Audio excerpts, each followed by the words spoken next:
Bom, então, hoje nossa aula número 6 é sobre as diretrizes curriculares nacionais, né? Primeira coisa, o que são essas diretrizes? As diretrizes nada mais são do que normas, né, que são obrigatórias e elas servem como parâmetro para o planejamento das escolas e dos sistemas de ensino.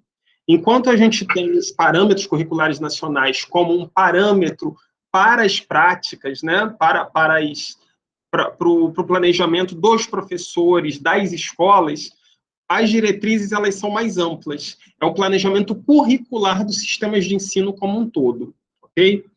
Então, eu vou compartilhar aqui com vocês.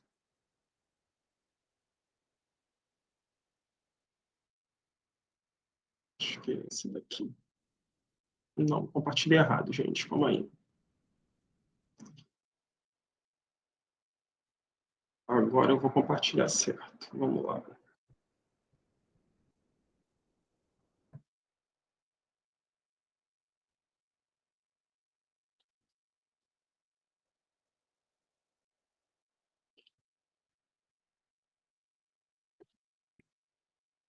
Acho que já aparece para vocês agora, né? Aula 6, Diretrizes Curriculares Nacionais. Então, vamos lá. Como eu falei para vocês, então, as diretrizes curriculares nacionais para a educação básica, elas são muito amplas, né?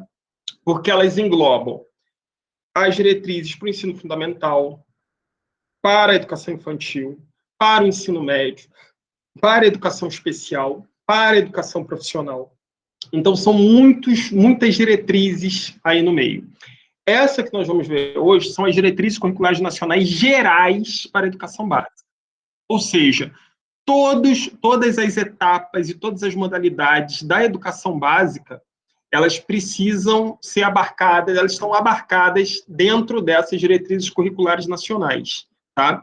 Então, isso é como se fosse a primeira etapa, todos têm que ser obedecidos. E depois, por exemplo, as diretrizes curriculares nacionais para a educação especial, elas vão delimitando, elas vão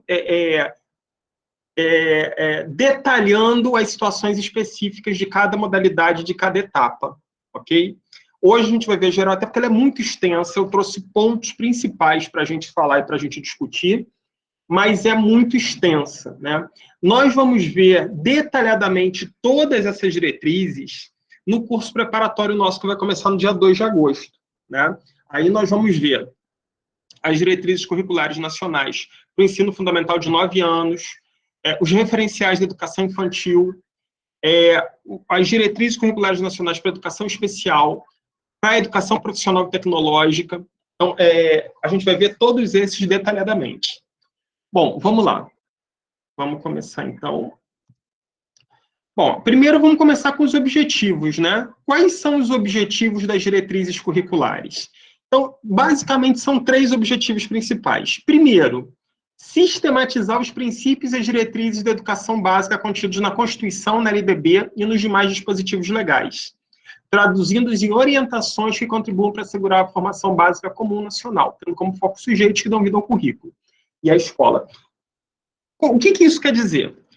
Nós vimos, naquele curso que nós fizemos de legislação, que a gente tem a educação está abarcada dentro da Constituição Federal, nós temos a lei Maior da Educação, que é a Lei de Diretrizes e Bases da Educação Nacional, e nós temos uma série de legislações infraconstitucionais.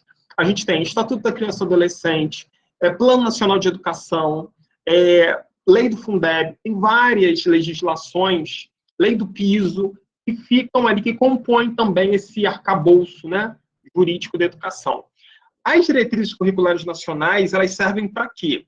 Para pegar todas essas informações, traduzir essas informações e detalhar elas de um modo que seja mais fácil a orientação por parte dos sistemas e das escolas, para que elas coloquem em prática o que a lei determina. Tá? Então, essa é uma das funções, sistematizar tudo que está na legislação.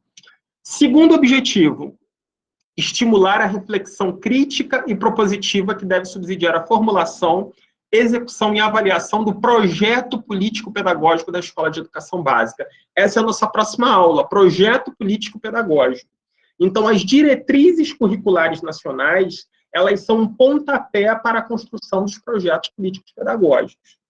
Quem já trabalhou aqui, quem trabalha em escola ou quem já trabalhou, cabe aí a pergunta, fiquei curioso agora. Do pessoal que está aqui, que trabalha ou já trabalhou na escola, vocês já participaram da construção do projeto político-pedagógico da escola de vocês? Eu, no meu caso, Sim, não. Eu, quando no eu meu, cheguei na escola, o PPP já existia. Só que assim, ele vem sofrendo modificações, né? Sim, Atualizações. E aí, a partir daí, eu já entrei. Mas quando eu cheguei, esse PPP já existia. perfeito. Pode falar, Nete. boa noite. Oi, boa Boa noite, Anete. noite. É, no meu caso, eu já participei sim, não nessa escola que eu estou, porque ele está passando por reformas, né? Sim, Sempre mudando, e aí a gente nunca realmente senta para terminar. Fica aquele negócio incompleto. Nunca reúne, uns não pode, outros não pode, e aí nunca consegue terminar. Mas já trabalhei em escola assim que a gente sentava toda sexta-feira e sim, concluímos sim, em uma escola pública, concluímos sim o PPP. perfeito. O PPP, né, gente, ele é conhecido como documento de identidade da escola. A gente vai falar bastante disso na aula de quinta-feira. É, é um documento fundamental da escola ter. O que é o PPP? É simplesmente você botar a intencionalidade pedagógica da instituição. É você dizer o que você quer, qual é o teu projeto de educação, qual é o teu projeto de escola. Então, é fundamental que esse documento seja construído de maneira coletiva, com participação de professores, funcionários, pais, alunos. Alunos, obviamente, quando eles são maiorzinhos. Mas vocês sabem que até na educação infantil a gente pode trabalhar? Porque, assim, você não vai querer que as crianças pequenas te digam, ajudem a construir um marco filosófico da educação, mas vocês podem ouvir o que ele quer, né? Vocês podem ouvir o que eles querem, o que eles querem da Professor, escola, o que eles gostam. Sim, assim, na verdade, eu aprendi que o PPP, todo pai, toda a comunidade, né, escolar tem direito a ver esse PPP. não Se um apenas pai ver, né? Tem direito a construir também. isso, mas assim, se um pai chegar numa instituição, numa escola do município e pedir esse PPP, ele tem sim esse direito de ver, de Sim, ler, de conhecer, né, tudo que está nesse PPP com certeza. e até acrescentar alguma coisa que ele ache pertinente. Essa questão do acréscimo, assim, o PPP ele deveria ser anualmente, o ideal seria anualmente, né? Pelo menos ele deveria ser revisto e tudo. Mas eu sei que é muito complicado por causa de tudo. Mas pelo menos a cada 2 anos, um PPP precisa ser revisto. E revisto não é assim de pontinhos, não. Deve ser feito novamente uma comissão com todo mundo, com representantes de todos os atores ali, pais e tudo, para se fazer uma discussão, para em cima daquelas sugestões de modificação se discutir o que pode e o que não pode. Essa é a etapa correta de construção.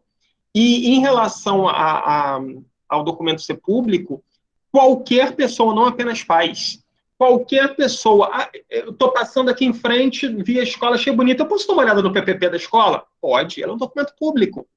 O PPP é um documento público, ele não é para ficar guardado dentro da gaveta, não.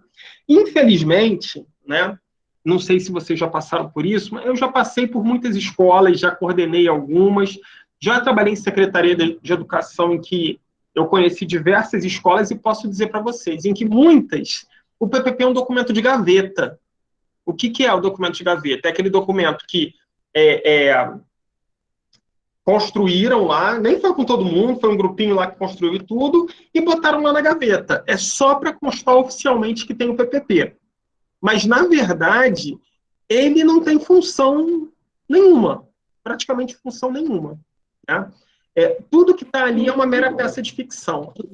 E isso, professor, Isso, concordo, e assim, não é atualizado, como o senhor falou exatamente. aí, né? De É 2 em uma 2 peça de anos. ficção, é de brincadeirinha. Isso, Né? está lá, mas foi feito, vamos dizer, na escola pública, né, que muda de gestão, foi feita pela Sim, gestão anterior, aqui chegou, não está nem aí, já está feito, deixa aí, não pega para ver realmente o que é que pode acrescentar.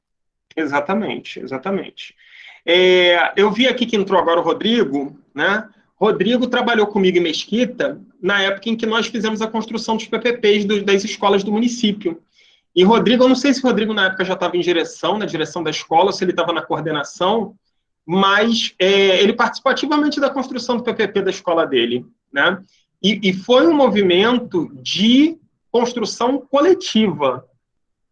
Se não for um movimento de construção coletiva, não é PPP, é um documento de gaveta, né? É um documento que não vai servir para muita coisa.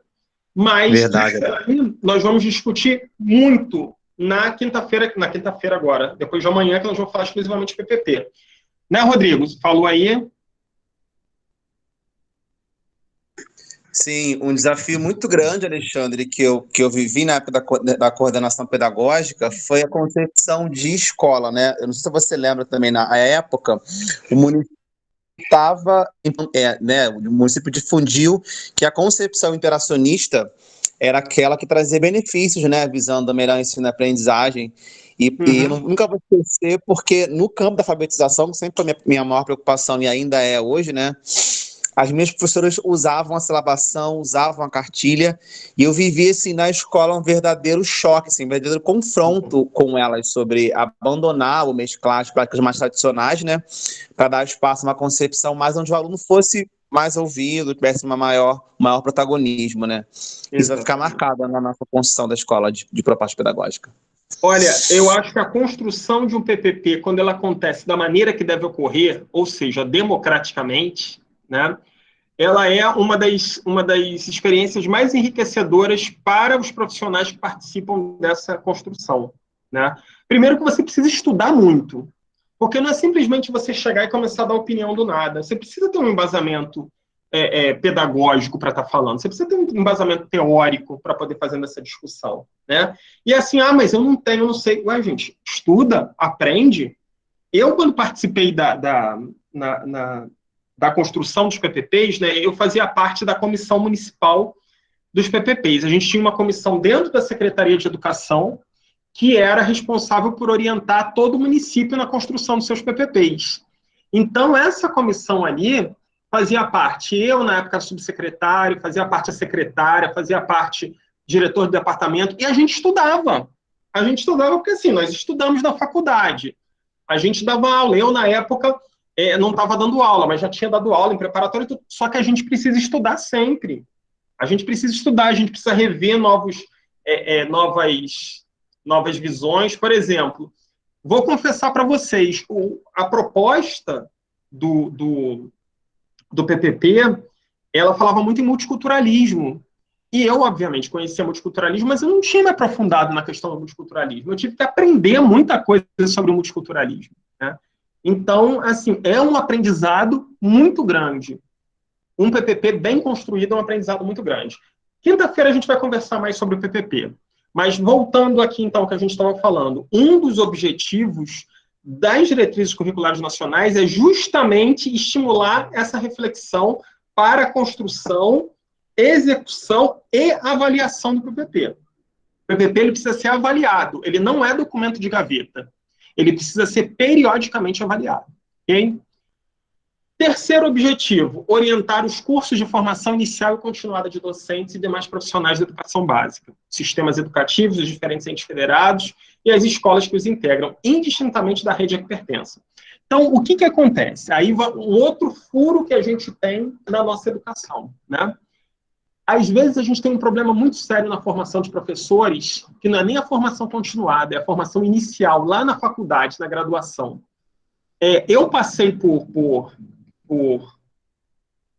ensino superior, dando aula, por um curto espaço de tempo, mas eu passei, e eu via muitos professores saindo egressos da faculdade, e eu parava e via assim, gente, esse professor vai ter muita dificuldade em sala de aula.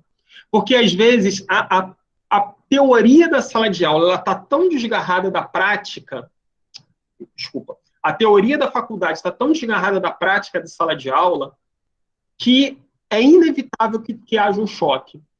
Isso acontece muito também porque os currículos, né, os cursos de formação, principalmente inicial, A continuada ela está mais ligada, mas a inicial ela está totalmente desgarrada das diretrizes curriculares nacionais. As diretrizes curriculares elas dão um sinal para onde se deve ir. E muitos cursos ainda não conseguiram afinar com aquilo ali. Né? Então, é um dos problemas que a gente tem. E falando da formação continuada, até por isso eu comento com vocês, e até falar no final, mas falo logo agora, porque a gente já tocou no assunto da formação continuada. Nosso curso que vai começar agora em agosto, gente, já está com inscritos de mais de 15 estados. Vai ser muito legal, porque a gente vai ter experiências de... eu tenho gente inscrita do Acre, do Maranhão, do Rio Grande do Sul, do Rio, da Bahia, de São Paulo, de Minas, de Goiás, Tocantins. Vai ser um curso muito legal, esse curso de formação continuada. Né? É um curso, como diz a própria legislação, ele está inspirado nas diretrizes curriculares, né, nacionais gerais para a educação básica, só que o objetivo ele é um pouco mais amplo. Ele não é apenas orientar para as práticas de sala de aula, mas também é dar uma formação básica em língua portuguesa e matemática. Então, quem não se inscreveu ainda, fica o convite para se inscrever e divulguem com os colegas também. Vai ser um curso muito legal. Vão ser 5 meses de curso a partir agora de agosto a dezembro. Bom, então, feito esse parêntese aí, esses são basicamente os 3 objetivos principais das diretrizes curriculares nacionais. Tá? Agora, as diretrizes curriculares nacionais, elas falam do Sistema Nacional de Educação. E eu quis chamar a atenção a esse pedacinho aqui especificamente, que ela fala do regime de colaboração que deve ocorrer entre os entes federados, ou seja, União, Estados e municípios. O regime de colaboração entre os entes federados pressupõe o estabelecimento de regras de equivalência entre as funções distributiva, supletiva, normativa e supervisão e avaliação da educação nacional, respeitada a autonomia dos sistemas e valorizadas as diferenças regionais. Eu quis chamar a atenção só para isso, por quê? O Sistema Nacional de Educação, qual é a ideia de você ter um sistema? É você ter uma estrutura onde todos os entes ali têm uma contribuição, têm a sua parte, têm o seu trabalho, e um ajuda o outro. O regime de colaboração, ele acontece da seguinte forma. A gente sabe lá que pela LDB, prioritariamente, o ensino fundamental é educação infantil e o ensino fundamental são prioridades do município, dos municípios. Né? E o ensino médio é prioridade dos estados. Agora, o que acontece? Se você tem um município que não tem condições nem estruturais e nem financeiras de oferecer um ensino fundamental, é preciso que os outros entes colaborem. Eles não podem simplesmente lavar as mãos e deixar do jeito que está. Então, isso é um regime de colaboração. Olha, eu não tenho estrutura, preciso de ajuda. Então, ou o Estado vai ajudar assumindo uma parcela, ou a União vai ajudar complementando com recurso. Essa é a ideia do regime de colaboração, ok? Então, eu quis chamar a atenção em relação a isso, porque vocês vão ver várias vezes falando do regime de colaboração. Regime de colaboração pressupõe que um auxilie o outro, porque as funções elas são complementares. Okay? Não pode falar, não é minha parte, eu não vou fazer. Não é assim que funciona. Okay? Bom, em relação à qualidade, aqui ficou um pouquinho grande, mas vamos lá. Olha só. Vocês lembram que lá na LDB fala em qualidade da educação e também no Plano Nacional de Educação fala em qualidade, e a gente comentou, quando a gente fez lá o curso de legislação, que a gente falava assim, poxa, mas qualidade é um conceito muito amplo, né? É um conceito muito genérico. O que é a qualidade? Aí olha o que vem nas diretrizes curriculares nacionais. Elas especificam o que seria uma escola de qualidade social. Então, percebam como é que as coisas vão sendo diluídas. Então, o que seria uma escola de qualidade social? A escola de qualidade social adota como centralidade o estudante e a aprendizagem, o que pressupõe atendimento aos seguintes requisitos. 1. Revisão das referências conceituais quanto aos diferentes espaços e tempos educativos, abrangendo espaços sociais na escola e fora dela, traduzindo educação em tempo estendido e em espaços diferenciados. Não estou nem falando de educação em tempo integral. Eu estou falando em tempo estendido e em espaços alternativos, né? 2, consideração sobre a inclusão, a valorização das diferenças e o atendimento à pluralidade e à diversidade cultural, resgatando o respeito às várias manifestações de cada comunidade. 3, foco no projeto político-pedagógico, no gosto pela aprendizagem e na avaliação das aprendizagens como instrumento de contínua progressão dos estudantes. Percebam, olha o foco que está sendo dado à avaliação da aprendizagem, como instrumento de contínua progressão dos estudantes. O objetivo de avaliar é permitir que o aluno progrida continuamente. Não é simplesmente pegar ele, não, reprova, volta para lá. Está bem claro dentro de um documento importante como as diretrizes curriculares nacionais. Interrelação entre a organização do currículo, do trabalho pedagógico, da jornada de trabalho do professor, tendo como objetivo a aprendizagem do estudante. Importante, nada do trabalho do professor, né? Aquele famoso tempo de atividades letivas sem interação com o aluno, desculpa. 5, preparação dos profissionais de educação, gestores, professores, especialistas, técnicos, monitores e outros. 6, compatibilidade entre a proposta curricular e a infraestrutura entendida como espaço formativo, dotado de efetiva disponibilidade de tempos para sua utilização e acessibilidade. 7, integração dos profissionais da educação, dos estudantes, das famílias, dos agentes da comunidade interessados na educação, ou seja, todos devem participar da escola. Isso é o que a gente chama da gestão democrática da escola. Está lá na LDB. 8, valorização dos profissionais da educação com programa de formação continuada, critérios de acesso, permanência, remuneração compatível com a jornada de trabalho definida no projeto político-pedagógico. E 9, realização de parceria com órgãos, tais como de assistência social, desenvolvimento humano, cidadania, ciência e tecnologia, esporte, turismo, cultura e arte, saúde e meio ambiente. É o que a gente chama da intersetorialidade. A educação sozinha não vai resolver o problema. É preciso a colaboração da saúde, dentro da escola, do meio ambiente, do turismo, da cultura, da arte, da ciência. Essa é o que nós chamamos da questão intersetorial, né? A educação é um processo intersetorial. Seguimos. Até aí tudo bem, gente? Algum comentário, alguma coisa? Ou podemos seguir? Seguimos, então. Vamos lá. Professor, Sim. essa formação continuada aí, está falando aí na LDB, Sim. muitos municípios, eles não dão essa continuação continuada ao professor. Era para dar. E, na verdade, a gente está vendo aí que queremos uma educação de qualidade, né? Acho que todos nós. E quando esse município ele não dá essa educação e quer uma educação de qualidade? É incoerente, né? É incoerente você buscar uma educação de qualidade e não querer oferecer uma formação continuada em serviço para os profissionais de educação. É, no mínimo, incoerente. Como o professor vai buscar se ele não tem um salário digno, não tem como fazer? Olha, existem até cursos gratuitos, muitos, né? O próprio Ministério da Educação tem muitos cursos gratuitos, a gente tem várias plataformas como o SEMPEC, que oferece curso na área de educação integral, você tem Canal Futura, você tem Fundação Bradesco, tem vários. Só que, assim, é aquilo.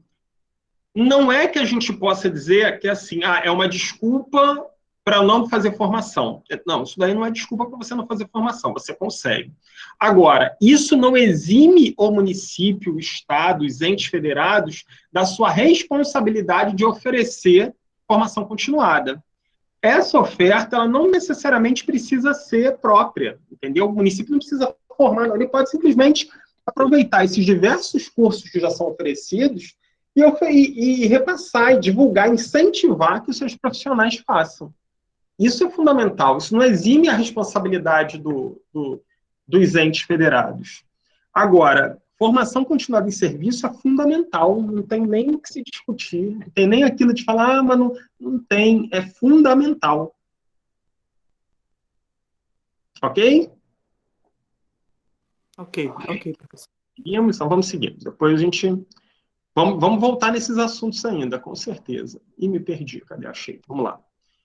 Bom, agora, quais seriam os pré-requisitos para a qualidade social que tanto se fala aí isso, né? Na própria, a gente fala na LDB, fala no Plano Nacional de Educação e agora voltou aqui nas diretrizes curriculares. Para que se concretize a educação escolar, exige-se um padrão mínimo de insumos, que tem como base um investimento com valor calculado a partir de despesas essenciais ao desenvolvimento dos processos e procedimentos formativos, que levem gradualmente a uma educação integral dotada de qualidade social. Percebam, propositalmente, o texto aqui fala que levem a uma educação integral dotada de qualidade social. Não necessariamente está se falando em educação de tempo integral. O que se fala é educação integral. Eu já falei para vocês em algumas situações, volto a falar. O que é educação integral? O que é educação de tempo integral? Educação integral é educação, ela não se prende apenas ao aspecto cognitivo. O objetivo da educação integral é formar um cidadão integral. Então, quando você fala de educação integral, você está falando da formação cognitiva, da formação motora, afetiva, psicológica, tudo isso. E educação em tempo integral é uma educação que estende o tempo, né? Ela transforma a educação num horário integral, ou seja, no mínimo 7 horas diárias todos os dias da semana. O ideal, pelo menos no primeiro momento no Brasil, é que nós tivéssemos educação integral em tempo integral. Esse é o objetivo. Pode não ser para a vida inteira, mas por um bom tempo nós precisaríamos, para pelo menos nós corremos atrás aí desses anos e anos de diferença que a gente tem em relação aos países, digamos, civilizados, né? Então, voltando aqui, quando a gente fala em padrão mínimo, né, o que as diretrizes curriculares nacionais falam? É preciso que se faça um cálculo da seguinte forma: qual é o mínimo que se deve ter para que a gente tenha uma educação de qualidade? Aí se enumerou os seguintes itens, né? Desenvolvimento de processos formativos que levem gradualmente a uma educação integral dotada de qualidade social. Creches e escolas que possuam condições de infraestrutura e adequados equipamentos. Né? Não pode ser depósito de criança. Tem que ter infraestrutura e adequados equipamentos. Né? Professores qualificados, com remuneração adequada e compatível com a de outros profissionais com igual nível de formação, em regime de trabalho de 40 horas em tempo integral em uma mesma escola. Isso daqui, gente, é a meta que se espera chegar. Que todos os professores estejam 40 horas na mesma escola. Por que isso? Mas eu trabalho em 2, 3 municípios. E não acontece. Não, estão muito longe de acontecer. Às vezes, você tem um professor até de 40 horas no município, mas ele está dividido em 3, 4 escolas. Isso A mesmo. ideia é que o professor esteja 40 horas na escola. Por que isso? Vou dar um exemplo bem prático.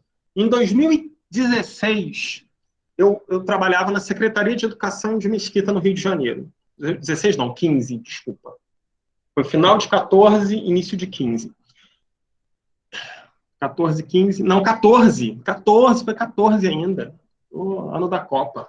Em 2014, nós montamos uma proposta de escola piloto de educação integral. O que é uma escola piloto? O Rodrigo conhece bem, né, Rodrigo? O que é uma escola piloto de educação integral? Era um projeto experimental. Nós íamos fazer uma escola e íamos ali colocar o que seria o ideal para funcionar. Então, nessa proposta, todos os professores da escola eram 40 horas. Todos. Aí eles ficavam 40 horas lá na sala de aula com o aluno? Não. Eles ficavam lá, eles cumpriam seus tempos em sala de aula e o restante dos tempos eles estavam dentro da escola. Dentro da escola. Em planejamento, em atividades de reuniões pedagógicas com os outros professores. Por que se faz isso? Se vocês conseguissem observar, né, como a gente estava acompanhando, o quanto pedagogicamente a escola evolui com isso, Vocês não têm nem ideia, porque assim, o professor está ali, quando você conversa com outro, você começa a integrar o teu projeto com o dele, você tem uma outra ideia, você conversa sobre determinado aluno que está com dificuldade. Então, esse contato, que muitas vezes a gente não tem numa escola regular, é fundamental. E é isso que faz muita falta, às vezes, nessa educação comum que a gente tem, do professor que não para nem para respirar, ele para na sala dos professores, bebe água e já volta para a sala. Né? Sim, professor. Às vezes, trabalhamos na mesma escola e não conseguimos nem conversar nada com o colega. E isso é muito prejudicial. Não tem tempo, é muito corrido. É muito prejudicial. O contato com outros colegas, as reuniões pedagógicas, agora também tem o seguinte, né? Eu já passei por muitas escolas e as reuniões pedagógicas de muitas era para o pessoal vender Avon, Natura, não servia para nada, né? A reunião pedagógica ela precisa ter foco pedagógico, né? Ela precisa ser conduzida de maneira que seja uma formação. Quando a gente fala em formação continuada não é só a gente fazer cursinho, não. Formação continuada é dada pelo coordenador pedagógico. Então, observem que, às vezes, muitas coisas que a gente acha que não tem, deveriam estar acontecendo. Não acontecem por falta de conhecimento. Tá? Outro ponto, definição de uma relação adequada entre o número de alunos por turma e por professor, que assegura aprendizagens relevantes. Não adianta botar um professor para 50 alunos, porque aí não tem como dar certo. Né? É preciso ter um número adequado entre turma, número de alunos por turma, por professor. Pessoal de apoio técnico e administrativo que responda às exigências do que estabelece no projeto político pedagógico.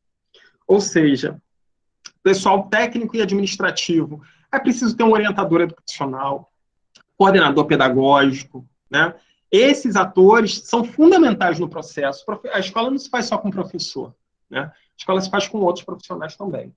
Então, observe como é que a gente sabe o que precisa para ter uma educação de qualidade. Todo mundo sabe. A questão agora é só botar em prática, né? Que é a parte mais difícil.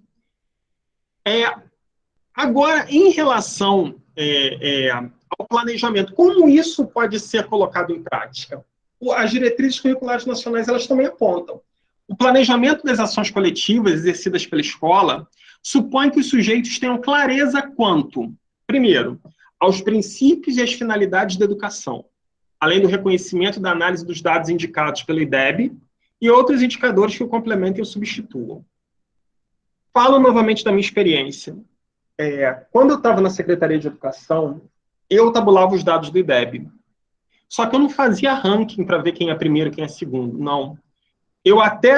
A gente não gostava nem de demonstrar quem ficou com a nota maior que o outro. Não era no IDEB, não, isso era o SAERJ. No Rio tinha um sistema de avaliação parecido com o IDEB, só que era anual, chamado SAERJ, né? SAERJ, SAERJinho.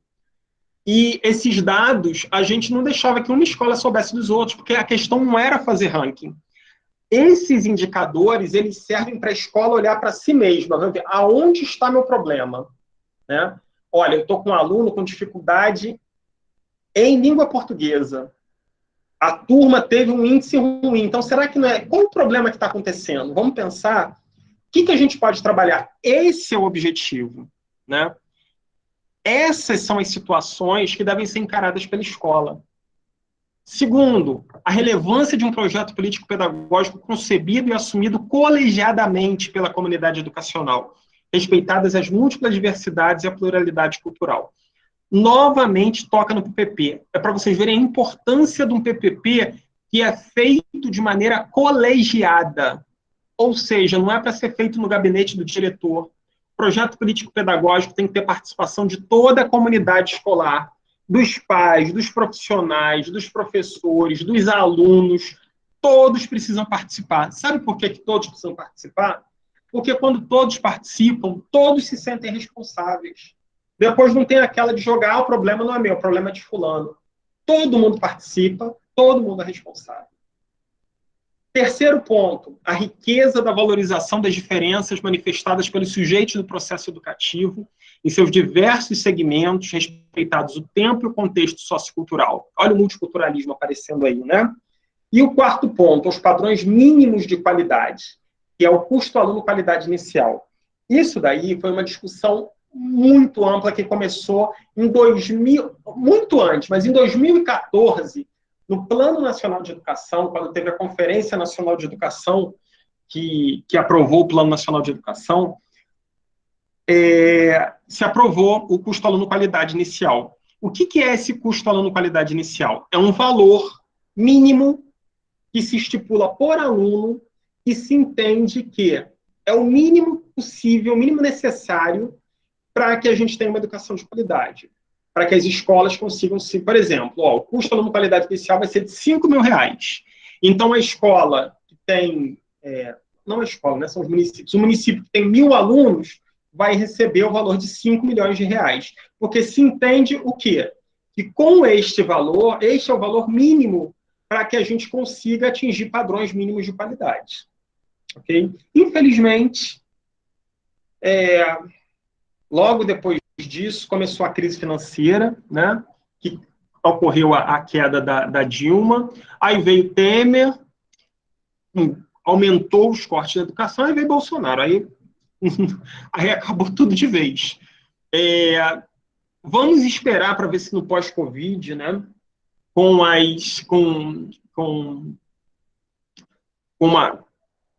esperando, né, que a economia se recupere, vamos ter também ano que vem eleições, vamos ver o que nos espera, porque nossa situação é muito complicada, realmente, muito complicada. E nós precisamos voltar aos trilhos do que a gente estava começando a caminhar, né? Mas saímos, descarrilhou, batemos de frente. Agora, olha que legal, vamos falar de tempos e espaços. A Diretriz Curricular Nacional fala sobre tempos e espaços. Olha o que ela diz aqui, ó.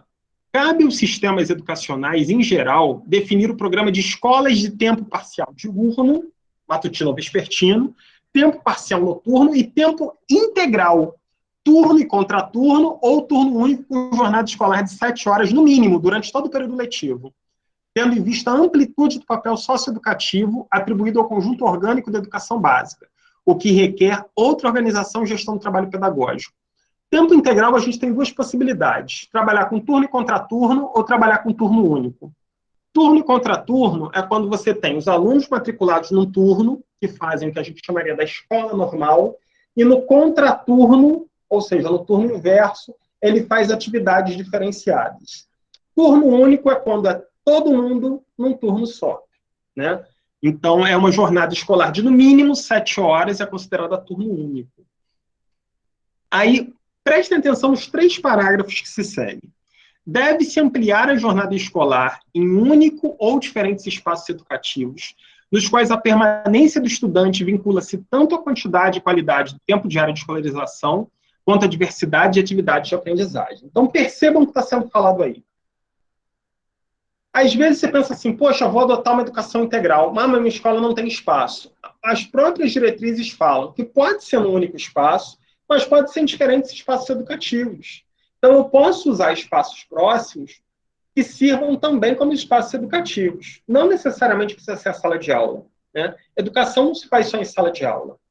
E o mesmo parágrafo fala da diversidade de atividades de aprendizagem. Não é ficar português, matemática, português, matemática, português, matemática. Não é isso. Você pode ter atividades diversas. Você pode ter atividades de dança, você pode ter atividades de esportivas, você pode ter atividades de jornal escolar, de horta escolar. Então, tudo isso compõe o escopo da educação integral, né? Da jornada escolar ampliada. Segundo, a jornada em tempo integral, com qualidade, implica a necessidade de incorporação efetiva e orgânica no currículo de atividades e estudos pedagogicamente planejados e acompanhados. Não é simplesmente ir levando com a barriga. Educação em tempo integral demanda planejamento e acompanhamento. Ok? Os cursos em tempo parcial noturno devem estabelecer metodologia adequadas às idades, à maturidade e à experiência de aprendizagens, para atenderem aos jovens e adultos em escolarização no tempo regular ou na modalidade de educação jovens e adultos. A gente tem que pensar que o ensino noturno, nós estamos lidando com jovens e adultos. Então, não dá para falar, vovó viu a uva. Não, a gente não pode fazer isso. São pessoas que têm vivência, são pessoas que têm maturidade, têm experiência, né? Então, o ensino noturno, seja na educação, na educação regular, seja na modalidade de educação de jovens e adultos, ele precisa estar diretamente ligado nisso aí. Ok? Temos o currículo. O currículo também é tocado. As DCN falam muito sobre currículo. Eu preferi trazer um recorte aqui bem básico sobre isso. Olha o que diz a DCN sobre o currículo. O currículo deve difundir os valores fundamentais do interesse social, dos direitos e deveres dos cidadãos, do respeito ao bem comum e à ordem democrática, considerando as condições de escolaridade dos estudantes em cada estabelecimento, a orientação para o trabalho, a promoção de práticas educativas formais e não formais. Na organização da proposta curricular, deve-se assegurar o entendimento de currículo como experiências escolares que se desdobram em torno do conhecimento, permeadas pelas relações sociais, articulando vivências e saberes dos estudantes com os conhecimentos historicamente acumulados e contribuindo para construir as identidades dos educandos. Percebam que, em momento algum, a DCN fala, a gente não vai mais falar não vamos ficar presos em conteúdo. Não, ela fala da importância dos conhecimentos historicamente acumulados. Só que esses conhecimentos, eles têm que ser articulados com as vivências, os saberes e as relações sociais dos estudantes. Não adianta só eu chegar para os alunos e começar a falar da Revolução Francesa. É preciso eu articular isso com a vivência deles, com os saberes deles. A Revolução Francesa foi uma revolução, né? O que vocês entendem por revolução? Nós tivemos no Brasil, percebam como a gente tem que articular essas questões. Não é simplesmente jogar. Lembrem da educação bancária de Paulo Freire, né? A gente não é simplesmente você abrir a cabeça do aluno, depositar lá como se você estivesse depositando no banco e pronto. É preciso que todos os conhecimentos sejam articulados, né? Com os saberes, as vivências, as relações dos alunos. Ok? Até aí tudo tranquilo? Alguém quer falar alguma coisa? Seguindo, então. Tranquilo. Vamos, então, para a última parte aqui, que fala da... Eita, o que foi isso, gente? Organização da educação básica. Bom, a organização da educação básica, nós sabemos como ela está fartamente, né, descrita já na LDB e tudo, mas eu chamo a atenção aqui de duas partes. Uma parte que fala especificamente das etapas e modalidades dentro das diretrizes curriculares nacionais. Vejam só. As etapas e as modalidades do processo de escolarização estruturam-se de modo orgânico, sequencial e articulado, de maneira complexa, embora permanecendo individualizadas ao longo do percurso do estudante, apesar das mudanças por que passa. Então, o que quer dizer? As etapas e as modalidades, elas são articuladas. Né? Aquela coisa, eu terminei o ensino, os anos iniciais, vou para o ensino fundamental, é tudo diferente. Não deveria. É preciso haver uma articulação entre eles, justamente para que a gente não tenha problemas. Né? Apesar das mudanças por que passam, a dimensão orgânica é atendida quando são observadas as especificidades e as diferenças de cada sistema educativo, sem perder o que lhes é comum, as semelhanças e identidades que lhes são inerentes. Então, o que acontece? A gente tem o ensino fundamental nos sistemas municipais de educação, o ensino médio nos sistemas estaduais. São sistemas diferentes, mas tem que ser visto, tem que ser levado em consideração as diferenças, as semelhanças entre eles, justamente porque isso é um sistema orgânico. Né? A educação é um sistema orgânico, todos fazem parte de um sistema maior. A dimensão sequencial compreende os processos educativos que acompanham as exigências de aprendizagens definidas em cada etapa do percurso formativo, contínuo e progressivo, da educação básica até a educação superior, constituindo-se em diferentes e insubstituíveis momentos da vida dos educandos. É aquela questão, gente. A educação, ela tem um aspecto sequencial, né? Você não pode simplesmente pular. É aquela questão, vocês já viram, principalmente escola particular, tem muito disso. Meu filho já sabe isso daqui, não dá para pular ele para o outro ano, não? Não deveria, porque a questão não é só cognitiva, é a questão da vivência, né? Então, é muito importante a vivência nas etapas, nas idades, e esses anos de escolaridade, essas etapas, elas não são constituídas assim, de qualquer jeito, por constituir. Elas têm toda uma justificativa para isso. Então, essa dimensão Professor, diferencial deve ser levada em consideração. Pode falar. com a BNCC, o senhor acha que isso melhorou?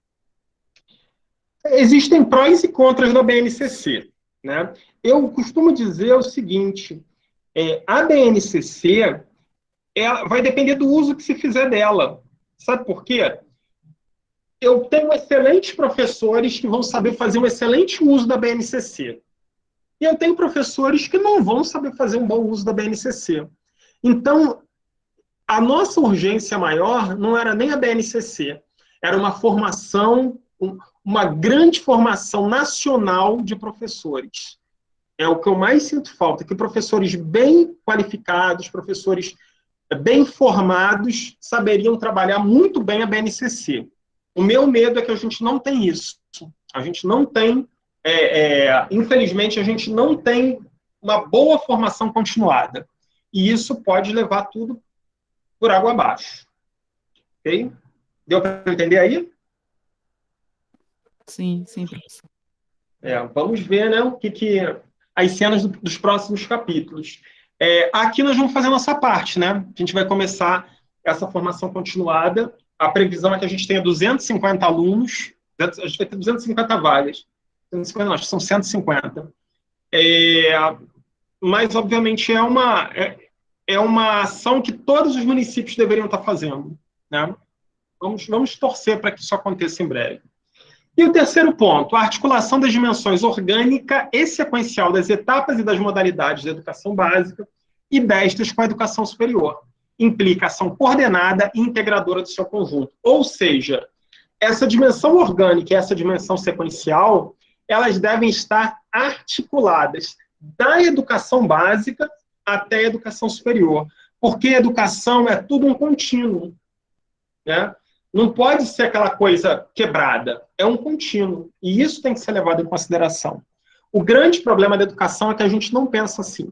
A gente não pensa nesse aspecto contínuo da educação. E aí a gente tem problemas sérios acontecendo, né? Bom, aqui, só para a gente relembrar, né? Quais são as etapas correspondentes em que se divide a educação básica? A gente tem a educação infantil, compreendendo a creche, englobando as diferentes etapas de 3 anos e 11, até 3 anos e 11 meses, a pré-escola com duração de 2 anos, né? Aos alunos de 4 e 5 anos, o ensino fundamental obrigatório e gratuito de 9 anos, organizado nos 5 anos iniciais e nos 4 anos finais, e o ensino médio com duração mínima de 3 anos. Existem alguns estados que têm ensino médio com duração de 4, mas a duração mínima dele é de 3 anos. Vocês viram que o que eu tenho aqui são pinceladas das diretrizes curriculares nacionais, até porque elas são imensas, né? Se eu fosse falar detalhadamente das diretrizes curriculares, eu daria umas 5, 6 aulas. Mas qual é o objetivo? É demonstrar para vocês, se vocês observarem tudo que está nas diretrizes curriculares nacionais, a gente já viu na LDB, no Plano Nacional de Educação, na Constituição, na Lei do Piso, tudo isso, toda a legislação. Então, qual é a função das diretrizes curriculares nacionais? É pegar essas legislações e transformar em algo mais aplicável para que as escolas e os sistemas possam colocar em execução. Entenderam? Deu para entender aí o objetivo? Sim. Perfeito. Ficou alguma dúvida, gente, em relação ao que a gente conversou hoje? Alguém quer falar alguma coisa, alguma observação, alguma pergunta? Professor, eu só queria que o senhor falasse um pouquinho o que o senhor acha dessa nova reforma aí do ensino médio. Olha, tem pontos positivos e tem pontos... É aquilo que... As legislações, em geral, elas são muito bem construídas. O grande problema é a execução. No Brasil, nosso problema chama-se de execução. Por quê? Você tem uma legislação muito bem feita, só que os instrumentos para colocar em execução são muito deficientes. Você não tem como colocar em execução, por melhor que seja a reforma, Você não tem como colocar em execução numa escola de ensino médio que está caindo aos pedaços. Grande parte das nossas escolas de ensino médio não tem uma sala de informática decente, não tem uma biblioteca decente, muitas não têm sequer banda larga para os alunos. Como é que você coloca uma reforma, por melhor que seja, mais bem intencionada que seja, se não tem estrutura mínima para isso? A legislação em si ela é boa, não tem o que se falar. Até porque está diretamente atrelada ao trabalho do professor. A letra da lei em si é facilmente aplicável ao trabalho do professor. A grande questão não é essa. A grande questão é mais ampla. A grande questão é, nós temos sérios problemas de infraestrutura nas escolas, sérios problemas na formação dos professores e sérios problemas na gestão dos recursos das escolas. Ou seja, temos sérios problemas em tudo. Concordam? Sim. E assim vamos seguindo, né? Um dia melhora. Pessoal, mais alguma dúvida, alguma pergunta? Não? Não, professor, tudo bem explicadinho hoje. Perfeito. Então, encerro por aqui. Nossa próxima aula, quinta-feira, depois de amanhã, a gente vai falar sobre PPP, né? Vai ser bem interessante esse assunto, que é bem importante para a constituição das escolas. Então, depois de amanhã, nova aula. Obrigado a todos vocês por estarem aqui hoje e nos vemos depois de amanhã. Valeu? Tchau, tchau, gente. Tchau, professor. Boa noite. Tchau, Boa professor. noite. Tchau, tchau.